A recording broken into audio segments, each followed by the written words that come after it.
We'll guide you through how to compare Figma and Adobe to help you make an informed decision about which design tool best suits your needs.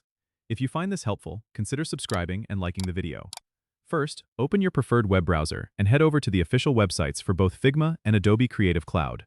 With Figma, go ahead and sign up for a free account, which gives you access to the basic features and allows you to collaborate in real time with your team, making it a great choice for projects that require teamwork and feedback.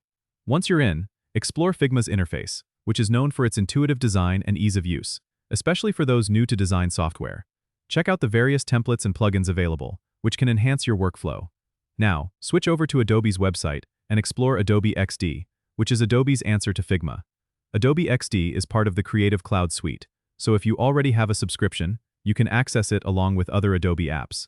Download and install Adobe XD, then take a look at its interface, which is familiar to those who have used other Adobe products. Adobe XD offers powerful prototyping tools and integrates seamlessly with other Adobe software like Photoshop and Illustrator, making it ideal for users who need a comprehensive suite of design tools. Compare the pricing models of both platforms, as Figma offers a free tier, while Adobe typically requires a subscription. Consider the specific features you need, such as Figma's real-time collaboration versus Adobe XD's integration capabilities. Ultimately, your choice will depend on whether you prioritize ease of use and collaboration, or advanced features and integration. Don't forget to subscribe and comment if this helped you out.